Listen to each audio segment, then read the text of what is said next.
that we just saw here is like he'll wage year-long wars in his life over refusing to be corrected over the correct pronunciation of capo. He will hold on to that. I'm from Italian. I'm from this place in Long Island where we call it a capo. And he'll hold on to these things forever. He'll look it up. He'll find where the word came from and find the Latin root and be like, yeah, but it was pronounced this way in Latin, and therefore everyone else is wrong. He'll die on that hill for no reason. For no reason. I'll just be like, oh, yeah, I meant capo. Oh, I'm sorry, for $2. There's a couple things that are going on here. John's got a terrible joke. Rob can't read. It's all over the place. And by the way, AJ Beat from my chat paid $2. So he's reading the super chat from Albeit. Right? That's the joke. It's AJ Beat. What? Does he make sense, Rob? And by the way, AJ. Oh, I thought Anna was talking. I bet. And by the way, AJ Beat from my chat paid $2 and said, ask Stuttering John if his wallet is in his car from the drive to bar. All right, now here's the problem. It smells like tomato juice. Yes. Which only means... So John got delivered beer multiple times during this episode because when VTM sees that John's doing a drunk stream, he pretty proclaimed years ago that he hates and will not drink. And now John's drinking it. It's the Modelo Chelada. It's like the beer that has tomato juice in it. And what's crazy here is John tries to make a joke and no one gets it. And so he tries to play it off like, oh, yeah, I'm just new boot goofing over here. Tomato juice. Yes. Which only means it's going to taste like tomato juice. What's his head? I'm kidding, Rob. Yeah. See, I can't make those kind of jokes with these people because they look... What was the joke? Where is it? Who can you What make kind those of jokes jokes? with? I have to watch it. I have to watch that again. This is crazy. What joke? This is crazy. He realized that what he said wasn't entertaining in any way, and they're just like, you don't get it. John if his wallet is in his car from the drive to bar. All right, now here's the problem. It smells like tomato juice. Yes. Which only means it's going to taste like tomato juice. I'm kidding, Rob. Yeah. See, I can't make those kind of jokes with these people because they look... Do you have the drop? That's just drug talk. I do. Sweet. But you did it just fine. Thank you. Yeah, he's like pearls before swine, you know? Yeah. You just don't get this. This is the version of John that I like. This is the real John that we're seeing. Like I said before, if he wasn't talking to Rob, he'd be talking to his TV, or he'd be yelling at the shitwaya, or he'd be clapping along with clips of The drunk fool John is the best. him on the Howard Stern show. We know he watches himself. Or he puts lipstick on his hand. He's not Aaron Cartman. I don't know. It's not that entertaining. So then a super chat comes in that asks John to play a scale. Uh-oh. I think this is fun. This is amazing. Listen to this. There's a few musicians here for us to analyze John's response to this. Brian S. says, ask John to play scale without looking at the neck. I'm reading my super chats. Play what scale? I mean, there's a lot of scales. Well, there you go. You got to elaborate there. Bass clef, it's the treble clef. I mean, you got to really... The clef has nothing to do with it, John. Stupid. Music. You failed music theory in high school. It's on your report card. We all saw it. Treble clef. What does that have to do with a scale?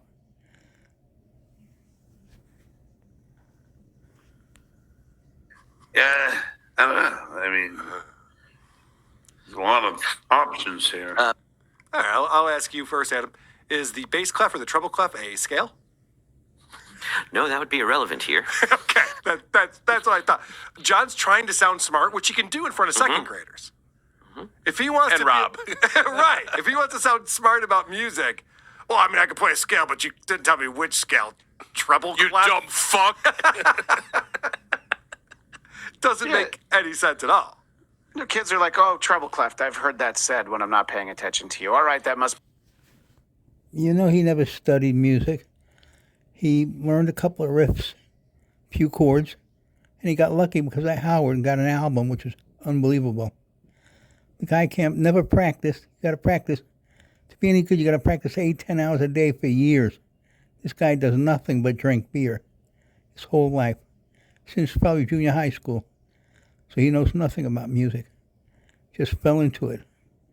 Like everything else he fell into. That's why it's all gone, because he didn't earn anything. Be the right answer. All right. So, John, can you play a scale? And he's like, here are some musical terms. right. Okay, Yeah. can you play a scale?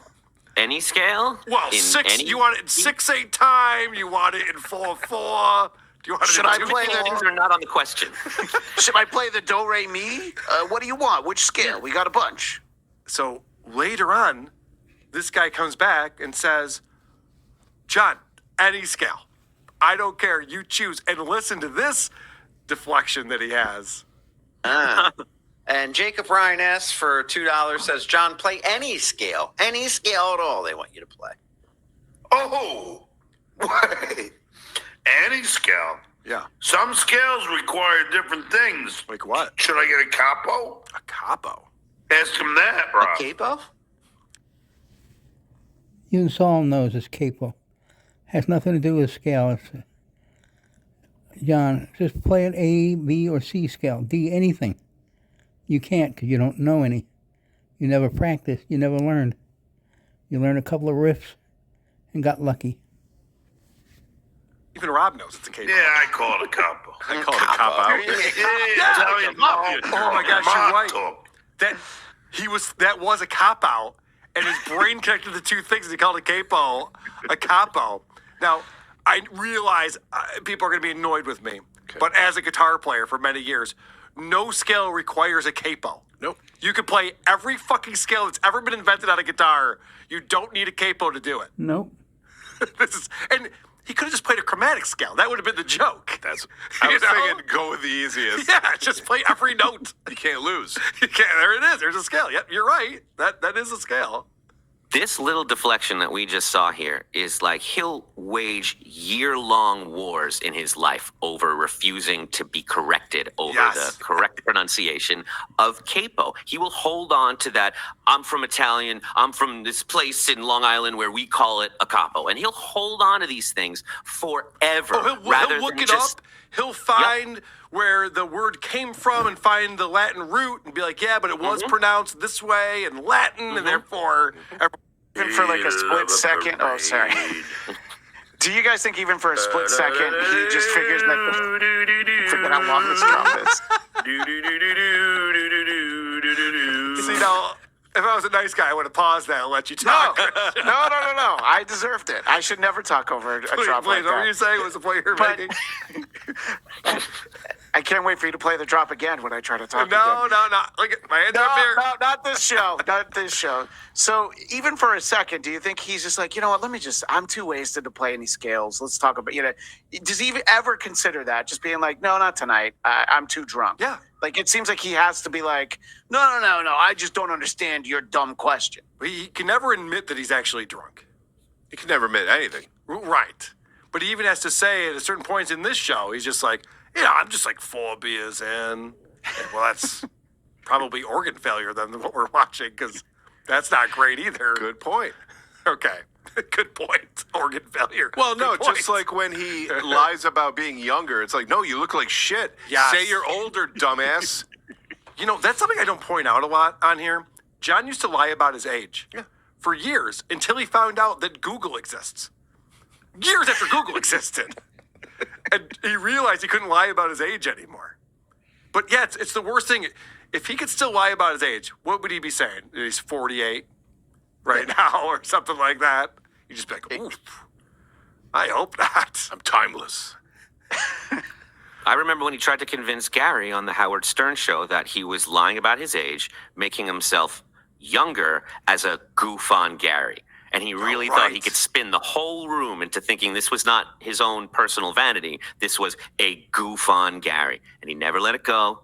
And this is how he still lives his life. That's right. I forgot. Yeah, he did get busted on Stern lying about his age. And he's like, look at how stupid Gary is. He thinks I'm younger when I tell everyone I'm younger. What a fool. How embarrassing for him. And that goes back to Chad Zumach's school of schooling people. Here he is 35 years later. Hasn't learned a thing. Only gotten worse. More brain deterioration. Oh, and stuttering John, like, lie. And then someone repeats your lie and you go, ha ha, you idiot. You fell for that? Oh, I just didn't realize you're a pathological liar. I won't be fooled again. Right. My bad. Fool me once. Yes. All right. Now, Rob Saul gets a question about his Christmas plans. I don't know a lot about Rob's personal life other than that he's a loser with no friends and very little family. I think you just summed it up. I think I summed it up. Nailed it. So he gets the question about his Christmas plans. And he, like John, has these tells when it comes to him lying that are, watch how Rob responds to this. What's your big plans for Christmas? I am going out with some family and friends. I'm going to my family's, and then I'm going one of my best friends. They consider me a part of their family. I'm going to their family Christmas party. I happen to have off Christmas this year, and Family. He moves his head around like he's got Tourette's. Another one. I am doing stuff that normal people do because I'm popular and I have friends and family. And talk about wanting to see John's house and what it all looks like. Rob's place would be fascinating as well. I can only imagine what that place is like. Because you're right, Cardiff. He's got that one of his green screens is that recording studio with that sick board and drum room and everything. And you're like, wow, this guy owns a multi-million-dollar studio. This guy can play a scale. This guy knows how to play a scale. He's got the Roadcaster in front of him. He knows what he's doing. I would love to see what reality looks like. Kind of like how we're seeing John's reality with the empty closet behind him. Why not close the doors if you're going to have an empty closet? Because you'd have to move the boxes out of the way, Carl. You're right. And he's got his guitars lined up right there. He wants to show off those sweet guitars. I'm sure they all have new strings on them, too. You'll see later on that Vince asked John about something about his underwear, and he goes, oh, this is the kind I wear. And he didn't even have to leave frame. He just reached down, pulled right up, had underwear at the ready. So I want to see what's going on below there, and I want to see not just Rob's place, but his neighbors. I want to see that whole complex there and how they're all living together. Yeah, because that neighbor who came over for a $20 bill so he could make a beer run. Right. And Rob had the most specific order of all time. It was 2 drinks I'd never heard of in a size I didn't know existed. It's like the tiny little... And then he goes, get yourself something nice, too. Whatever's left over. I hate to burst your bubble. It's Rob's roommate. Oh, is that Rob's roommate? It's Rob's roommate. Oh, no shit. Wait, he podcasts in his living room with roommates? He has roommates, for sure. He's had people walk in on his show more than once.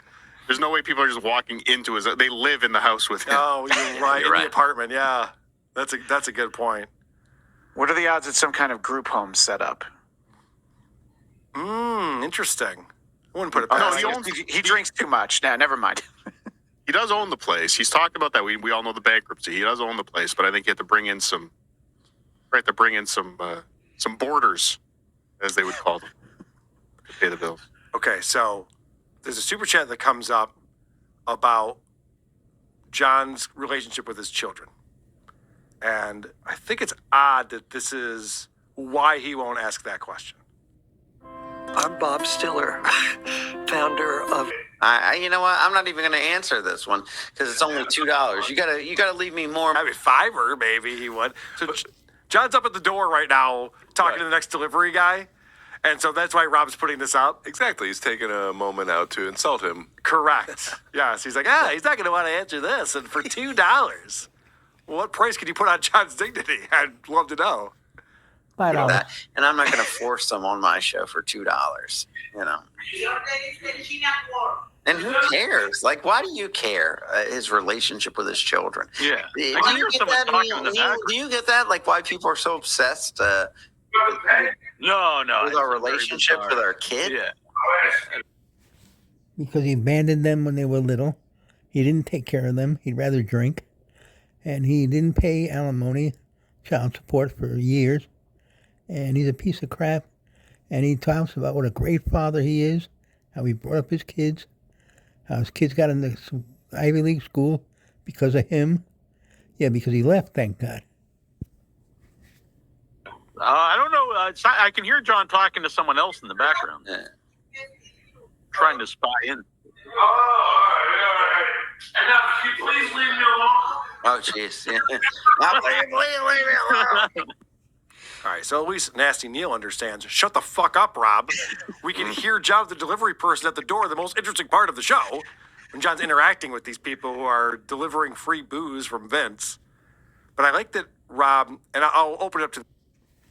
He interacts like he interacts with everybody. You dumb fuck, get out of here. Slams the door and got a bad attitude. Nobody can't get anything done. Nobody wants to deal with him. Motor vehicles, you go anywhere, nobody wants to deal with this asshole. He's abusive and he smells like beer all the time. The group here, got a good group. Do you guys know why people would want to know the answer to when's the last time John has spoken with any of his children? Scene. I think it's because he talks about what a great parent he is. Yes, I because he think- lies about it endlessly. Yeah. If John If he- came out and just went, I wish I had a better relationship with my kids, we'd all be like, oh, that sucks. We'd feel bad for the guy. It's always because he lies. Why do you think Cardiff outed John for Zoom courting from his second grade classroom? Because he said he was at an ad agency. Eating prime rib for lunch Right. every day at 9 a.m. That's why we're interested in it. Also brags about being a great teacher. Yes. I've said it many times, but I'll just say it again. We've clowned Opie for endless hours, and I've never cared about what his personal life is like.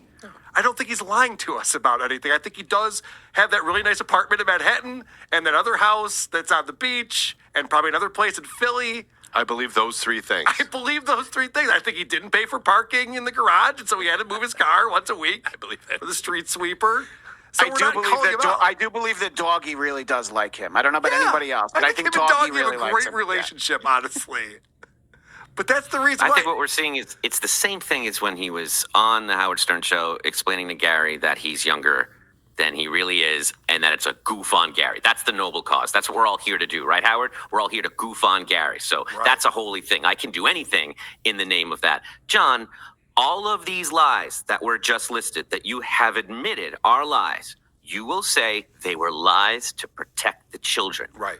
Maybe. Why do they also have to be lies that make you look good?